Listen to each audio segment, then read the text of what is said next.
Hello dear students, in today's lecture we are going to discuss the next part of this chapter. In this we will be discussing about sex determination, gamete formation, development and birth. So हे सगळे points जे आहेत ना ते actually interlinked आहेत. Separately असं किंवा वेगळा स्टडी आपण ह्याचा नाही करू शकत. एक पार्ट एकात असे गुंतलेले आहेत आणि मी आजच्या लेक्चरमध्ये तुम्हाला काही इंटरेस्टिंग अशी फॅक्ट्स सांगणार आहे जे बर्थची प्रोसेस आणि ह्युमन बॉडी ह्याच्याशी रिलेटेड आहे. अँड आय एम शुअर की बऱ्याचशा स्टुडंट्सनी हे याच्या आधी कधी ऐकलेलं नसेल. सो आजचं लेक्चर अभ्यासाच्या दृष्टीनं तर महत्त्वाचं आहेच, परंतु त्याच्याबरोबर तुम्ही काही इंटरेस्टिंग माहिती पण शिकणार आहात. स्टुडंट्स, हा सगळा जो पार्ट तुमच्या सिलेबसमध्ये इन्क्लूड कशासाठी केलेला आहे तर तुम्ही सगळे टीनएजर्स आहात. सो ह्या एजमध्ये तुम्हाला तुमच्या बॉडीचं जे स्ट्रक्चर आहे, वेगवेगळे ऑर्गन्स, त्याचं फंक्शन्स असतात, हे सगळ्याबद्दल माहिती असणं हे खूप गरजेचं आहे. तर त्यासाठी म्हणून हे सगळे पार्ट्स, जसं की ह्या चॅप्टरमध्ये काही पार्ट सेक्स एज्युकेशनचा देखील आहे, सेक्शुअली ट्रान्समिटिंग डिसीजेस काही आहेत. सो अगदी ह्याच्याकडे प्रॉपर सायंटिफिक व्ह्यूने बघून त्याचा स्टडी हा आपल्याला करायचा आहे. सो सुरुवात करूयात. आपला जो आजचा जो पार्ट आहे दॅट इज गॅमीट फॉर्मेशन. सगळ्यात आधी गॅमीट कशाला म्हणतात ते तुमच्या लक्षात आहे का बघा. गॅमीट्स म्हणजेच ज्यांच्यापासून फिटस म्हणजेच आपली डेव्हलपमेंट ज्या स्ट्रक्चर्सपासून होते त्याला आपण गॅमीट म्हणतो. मेल गॅमीटला स्पर्म असं नाव आहे आणि फिमेल गॅमीटसाठी एग सेल असं नाव आहे. हे गॅमीट्स आपल्या बॉडीमध्ये आपले ऑर्गन, जसं की एग सेल ही फिमेल बॉडीमध्ये असणाऱ्या ओव्हरीजमध्ये तयार होते आणि स्पर्म सेल्स हे मेल बॉडीमध्ये असणाऱ्या जे काय म्हणतो आपण त्याला, टेस्टीज ज्या आहेत त्या टेस्टीजच्या थ्रू तयार होतात किंवा त्या टेस्टीजमध्ये तयार होतात. याच्या आधी आपण जी मेल आणि फिमेल रिप्रोडक्टिव्ह सिस्टम शिकलोय त्याच्यामध्ये आपण टेस्टीजचं इम्पॉर्टंट फंक्शन, ओव्हरीचं इम्पॉर्टंट फंक्शन हे डिस्कस करत असताना हे पॉईंट आपले ऑलरेडी कवर झालेले आहेत. आता आज थोडीशी ह्याच्यामध्ये ॲडिशनल माहिती आपण डिस्कस करूयात. तर ह्या ओव्हरीजमध्ये एग सेल्स फॉर्म होण्याची प्रोसेस जी असते त्या प्रोसेससाठी एक स्पेसिफिक असं नाव आहे आणि त्याला म्हणतात oogenesis. बघा हां, ओव्हरीजमध्ये एग सेल्स तयार होण्याची जी प्रोसेस आहे त्याला म्हणतात oogenesis.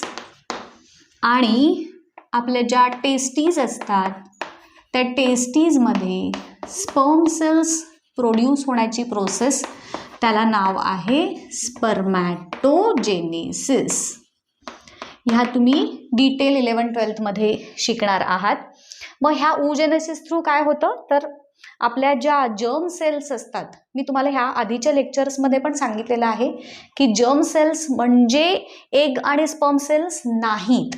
यांना स्पेसिफिक असा शब्द आहे दॅट इज गॅमीट. आणि हे गॅमीट्स ज्यांच्यापासून तयार होतात त्यांना म्हणतात जर्म सेल्स. हा कन्फ्युजन जर माइंडमध्ये असेल तर तो क्लिअर करून घ्या. मग या जर्म सेल्सपासून oogenesis आणि स्पर्मॅटोजेनेसिस होतं ह्या जर्म सेल्समध्ये आणि मग एग आणि स्पर्म सेल्स तयार होतात. ठीक आहे. सो आता ह्या प्रोसेसेस दोन्हीही मेल आणि फिमेलमध्ये वेगवेगळ्या वेळी आणि वेगवेगळ्या पद्धतीनं होतात. पहिल्यांदा आपण बघूयात मेलमध्ये ही प्रोसेस दॅट इज स्पर्मॅटोजेनेसिस कधी होते आणि कशी होते. तर स्टुडंट्स, मेलमध्ये ही टेस्टीजमध्ये स्पर्म प्रोड्यूस होण्याची प्रोसेस ही सुरुवात होते ड्युरिंग प्युबर्टी. प्युबर्टीच्या एजमध्ये ही प्रोसेस सुरुवात होते आणि टिल देअर डेथ ही प्रोसेस चालू राहते, हे लक्षात घ्या. प्युबर्टीच्या आधी हे स्पर्मॅटोजेनेसिस म्हणजे स्पर्मची फॉर्मेशन मेलमध्ये होत नाही. ठीक आहे. आणि टिल डेथ ही कंटिन्युअस राहते. व्हेअरॅज फिमेल बॉडीमध्ये मात्र फिमेलच्या जन्माच्या आधी, म्हणजे बघा हां, आता थोडंसं इंटरेस्टिंग आहे, लक्ष देऊ नाही का. आपली म्हणजे फिमेलची जेव्हा एखादी फिमेल फिटस किंवा फिमेलचा जो एम्ब्रिओ आहे एग सेल आणि स्पर्म सेलचं फर्टिलायझेशन झालं, त्याच्यानंतर जो डिप्लॉइड झायगोट होतो, झायगोट नंतर त्याची पुढची स्टेज म्हणजे एम्ब्रिओ, सांगणार आहे मी तुम्हाला थोड्या वेळात. तर तो एम्ब्रिओ जेव्हा 2 वीकचा असतो, म्हणजे फर्टिलायझेशनची प्रोसेस झाल्यानंतरचे पुढचे 2 आठवड्यामध्ये त्या फिमेलच्या, म्हणजे जी आईच्या पोटात आहे त्या फिमेलच्या ओव्हरीज ह्या पूर्णपणे डेव्हलप झालेल्या असतात आणि त्या ओव्हरीजमध्ये almost 2 to 4 millions egg cells किंवा ज्यांनाच oocytes असं म्हटलं जातं, या प्रेझेंट असतात. कधी? आपला बर्थ होण्याच्या आधीच. म्हणजे आपण असं म्हणूयात की एखाद्या फिमेलच्या बॉडीमध्ये त्या ज्या ओव्हरीज आहेत, त्या ओव्हरीजमध्ये एग सेल्स आहेत, त्या म्हणजे त्या एग सेलच्या पासूनच पुढे तिला जे काही बेबीचा जन्म होणार आहे तो असणार ना. सो जेव्हा ती फिमेल आईच्या पोटात असते तेव्हाच त्या पुढच्या जनरेशनच्या डेव्हलपमेंटसाठी लागणाऱ्या एग सेल्स तिच्या ओव्हरीजमध्ये ह्या प्रेझेंट असतात. मग काय होतं बघा, त्यांचा 2 वीकचा जोपर्यंत एम्ब्रिओ असतो त्या स्टेजपर्यंत या फिमेलच्या ओव्हरीजमध्ये साधारण 2 to 4 मिलियन्स एग सेल्स असतात. 1 मार्कासाठी हा प्रश्न तुम्हाला विचारला जातो बरेचदा, तर तो नंबर लक्षात ठेवायचा. 2 to 4, 4 ऑप्शन्स देतील तुम्हाला, 1 to 2, 3 to 4, 2 to 4 असे काहीतरी. सो लक्षात ठेवायचं 2 to 4 मिलियन्स एग सेल्स ह्या जन्माच्या आधी त्या युटेरस एम्ब्रिओमध्ये ज्या आहेत त्या एम्ब्रिओमध्ये प्रेझेंट असतात. जोपर्यंत तुमचा जन्म होतोय, at the time of birth होत असताना, म्हणजे जेव्हा फिमेलचा त्या जन्म होतो तेव्हा त्या 2 to 4 मिलियन्सपैकी फक्त ऑलमोस्ट 1 मिलियन एग सेल्स ह्या राहतात, बाकीच्या डिजनरेट होतात. ठीक आहे. आता ह्या ज्या एग सेल्स असतात की नाही, ज्या फिमेलच्या त्या जन्माच्या वेळेस प्रेझेंट असतात, तर त्यांचं मी काय सांगितलं बघा, स्पर्म्स जे असतात ते प्रोड्यूस होतात जन्माच्या नंतर, म्हणजे प्युबर्टीपासून. आणि तेव्हा जेव्हा हे स्पर्म डेव्हलप झाला आहे किंवा तयार झालेला आहे, तेव्हाही त्याची जी पूर्ण आपण मायटोसिस मिओसिस ह्या प्रोसेस शिकला, आठवते तुम्हाला? तर मिओसिसमध्ये आपण जी बघितली होती ना की स्पर्म्स सेल्स कसे तयार होतात वगैरे, तर ही मिओसिसची प्रोसेस स्पर्म्समध्ये कंप्लीट झालेली असते. जेव्हा स्पर्म तयार झाला आहे त्यावेळेस त्याच्यामधली मिओसिस 1, मिओसिस 2 हे दोन्हीही टप्पे कंप्लीट झालेले असतात. पण एग सेलच्या बाबतीत मात्र तसं नसतं. एग सेल जेव्हा ती फिमेल जन्माला आलेली आहे, तिच्या ओव्हरीजमध्ये ज्या एग सेल्स प्रेझेंट आहेत त्या एग सेल्स, तुम्हाला आठवते मिओसिस 1, त्याच्या ज्या आपण प्रोफेज, मेटाफेज 1, ॲनाफेज 1, टिलोफेज 1 अशा 4 फेजेस बघतो की नाही, तर ह्या मिओसिस 1च्या प्रोफेज 1च्या परत ज्या 4 वेगवेगळ्या स्टेजेस आहेत, 4-5 जे आपण म्हणतो ना, लेप्टोटीन, डिप्लोटीन, झायगोटीन, पॅचिटीन वगैरे ह्या सगळ्या, तर त्यापैकी ह्या प्रोफेज 1ची डिप्लोटीन स्टेज, प्रोफेज 1ची डिप्लोटीन स्टेज मध्ये किंवा तिथपर्यंतच हिचं मिओसिस असतं. जेव्हा, परत एकदा सांगते, जेव्हा ती बेबी गर्ल जन्माला येते, तिच्या ओव्हरीजमध्ये ज्या एग सेल्स असतात त्या एग सेल्सची जी मिओसिसची प्रोसेस असते ती कंप्लीट झालेली नसते. ती कोणत्या टप्प्यात किंवा कोणत्या स्टेजला असते, तर मिओसिस 1च्या प्रोफेज 1च्या डिप्लोटीन स्टेज. हे विचारत नाहीत, पण एकच स्टेटमेंट तुम्हाला पुस्तकात दिलंय की एग सेलचं जे मिओसिसची प्रोसेस आहे ती आफ्टर फर्टिलायझेशन कंप्लीट होते, एवढं एकच स्टेटमेंट तुमच्या पुस्तकात दिलं आहे. सो त्याला अनुसरून थोडीशी ॲडिशनल माहिती जी इंटरेस्टिंग पण आहे आणि कामाची पण आहे, म्हणून तुम्हाला हे सांगितलं की मिओसिस 1ची प्रोफेज 1ची डिप्लोटीन स्टेज. आणि मग जेव्हा फर्टिलायझेशन होतं की नाही, तेव्हा मग हिची पुढच्या जे मिओसिस 1, मिओसिस 2 ह्या ज्या प्रोसेसेस आहेत त्या आफ्टर फर्टिलायझेशन कंप्लीट होतात. जर त्या एग सेलचं फर्टिलायझेशन झालं तरच. जर ती एग सेल अनफर्टिलाइज राहिली तर मात्र ती ह्याच स्टेजला डिजनरेट होणार. हे लक्षात ठेवायचं. जेव्हा केव्हा कुठलीही एग सेल फर्टिलाइज होते तेव्हा ती मग मिओसिसच्या सगळ्या स्टेप्स कंप्लीट करते, ऑर एल्स नाही. तर हे लक्षात आलं. तर ह्या ओव्हरीजमध्ये oogenesis आणि स्पर्मॅटोजेनेसिस टेस्टीजमध्ये होतात आणि मेल गॅमेट्स म्हणजे स्पर्म आणि फिमेल गॅमेट्स म्हणजेच एग सेल्स तयार होतात. आलं लक्षात. सो ही झाली गॅमेट फॉर्मेशनची इन्फॉर्मेशन. त्यानंतरचा जो नेक्स्ट पार्ट येतो तो म्हणजे फर्टिलायझेशन. आपल्याला तुम्हाला सगळ्यांनाच माहीत आहे की ही जी फर्टिलायझेशनची प्रोसेस होते ती ह्युमन बॉडीमध्ये इंटरनल असते. 1 मार्कासाठी पुन्हा एकदा प्रश्न तुम्हाला मे बी विचारला जाऊ शकतो की fertilisation in humans is dash. बघा फ्रॉग्स वगैरे किंवा काही फिशेस वगैरे त्यांच्यामध्ये ना फर्टिलायझेशनची प्रोसेस ही एक्सटर्नल असते. म्हणजे एग सेल्स आणि स्पर्म सेल्स ह्या पाण्यामध्ये रिलीज केल्या जातात आणि तिथं त्यांचं फर्टिलायझेशन होतं. या प्रकारच्या फर्टिलायझेशनला म्हणायचं एक्सटर्नल फर्टिलायझेशन.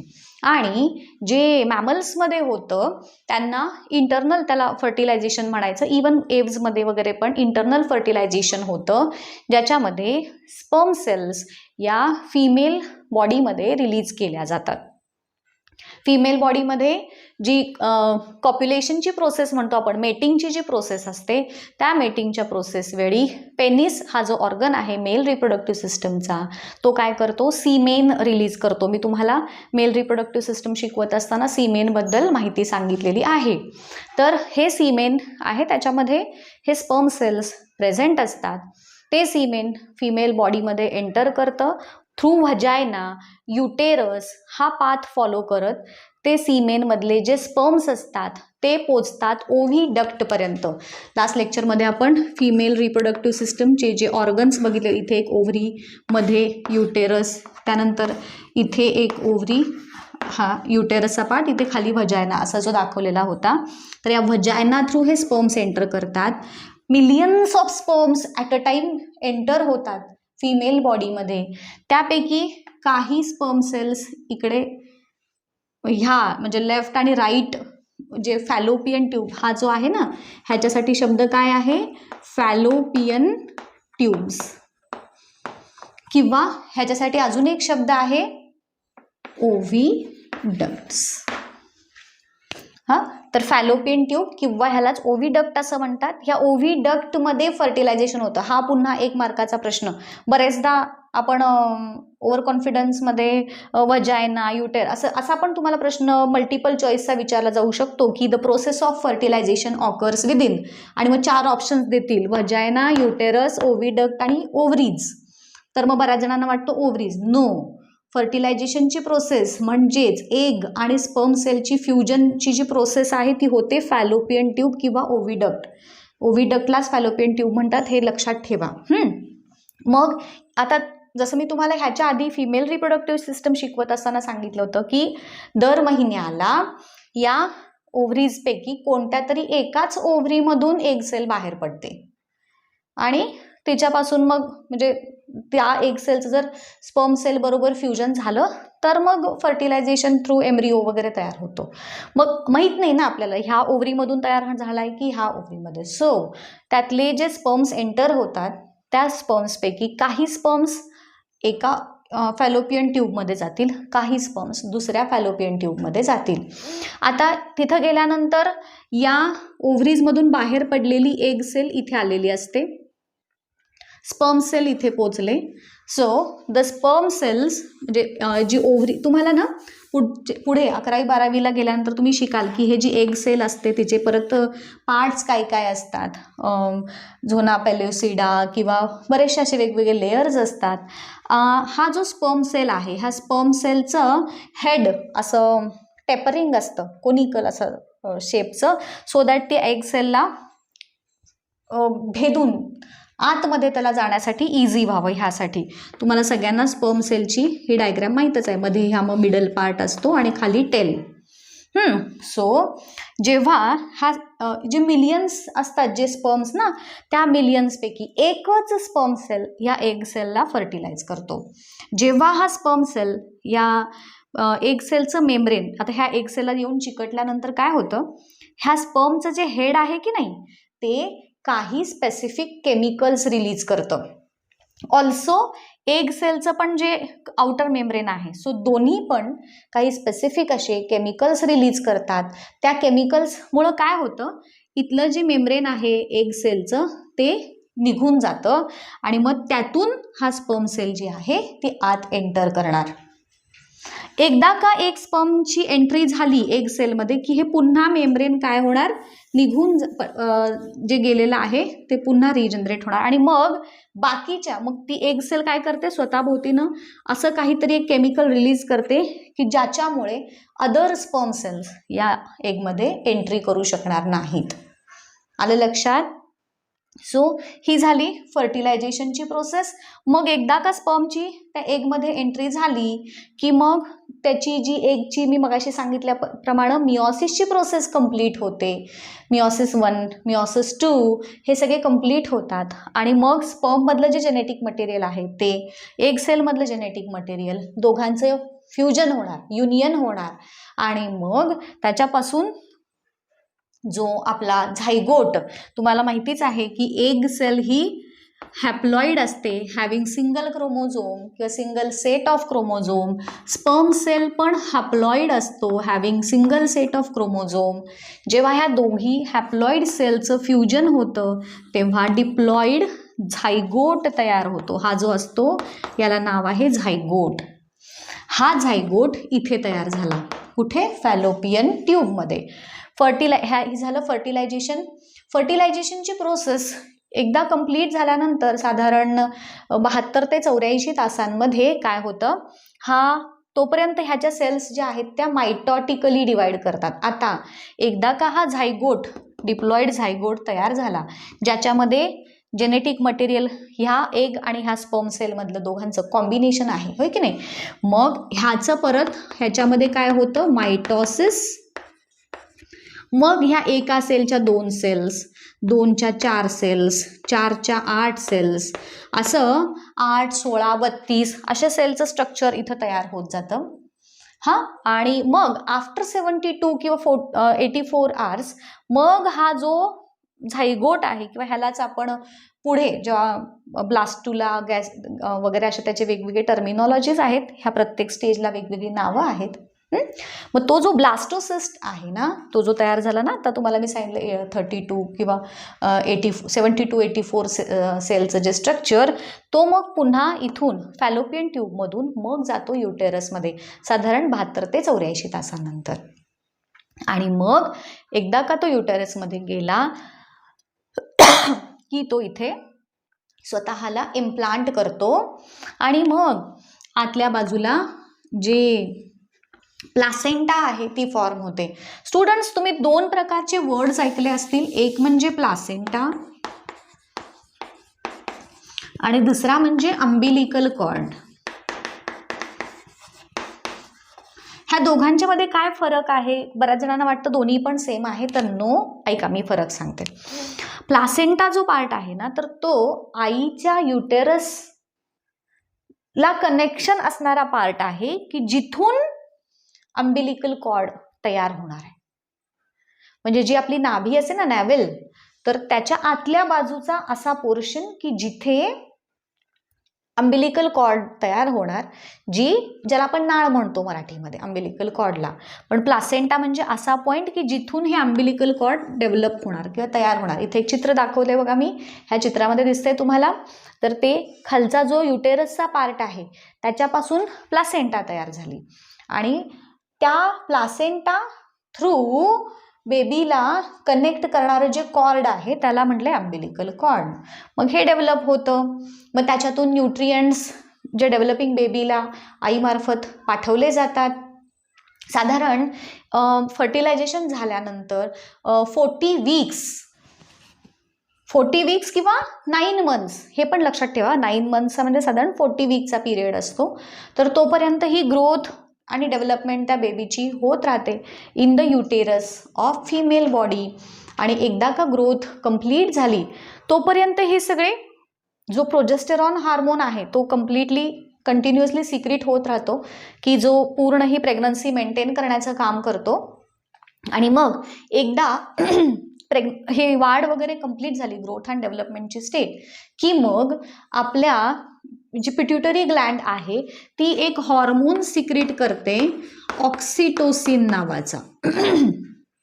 आणि हा ऑक्सिटोसिन हार्मोन हा लेबर पेन्स असतात की नाही, तर त्या लेबर पेन्स म्हणजे ज्याला आपण कळा म्हणतो येतात ना, डिलिव्हरीच्या वेळेस पोटात कळा तयार होतात. मग त्या कळा कशामुळे येतात माहितीये तुम्हाला? तर एकदा का बेबीची ग्रोथ कंप्लीट झाली की त्याचे सिग्नल्स पिट्युटरी ग्लँड पर्यंत जातात आणि पिट्युटरी ग्लँड हा ऑक्सिटोसिन हार्मोन सिक्रीट करते. याचा रोल काय? तर युटेरसच्या वॉल्सचं कॉन्ट्रॅक्शन, युटेरसला कॉन्ट्रॅक्ट करतो हा हार्मोन. आणि मग कॉन्ट्रॅक्ट झाल्यामुळं काय होणार? ते बेबी जे आहे ते बाहेर ढकललं जाणार. बरोबर. मग तुम्हाला माहित असेल की बरेचदा तुम्ही असं ऐकलं असेल बघा की जी डिलिव्हरीच्या वेळेस आपण म्हणतो ना की कळा येण्याचं इंजेक्शन्स देतात वगैरे, तर ते म्हणजे हा ऑक्सिटोसिन हॉर्मोन असतो जो दिल्यामुळं काय होतं, ती जी युटेरसचं कॉन्ट्रॅक्शन आहे ती प्रोसेस फास्टर होते आणि मग बेबीचा बर्थ होतो थ्रू द वजायना. जी आपण नॉर्मल डिलिव्हरी म्हणतो ती वजायना थ्रू होते. आणि जे आपण सिझेरियन वगैरे असतं मग त्यावेळेस काय करतात, तर तुमचं हे जे स्टमक थ्रू आणि मग ते युटेरसला कट देतात आणि मग ते बेबी जस्ट उचलून काढतात आणि पुन्हा मग ते शिवून टाकतात. That is C section or caesarean.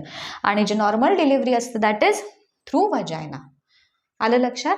So ही झाली बर्थ, डेव्हलपमेंट, ग्रोथ, ही सगळी प्रोसेस. आता अजून एक पॉईंट राहतो तो म्हणजे मेनोपॉजचा. मेनोपॉज म्हणजे काय असतं, तर आपण पुढच्या लेक्चरमध्ये जे मेन्स्ट्रुअल सायकल शिकणार आहोत, मेन्स्ट्रुअल सायकलचं नॅचरल स्टॉपेज आपोआप थांबून जाते.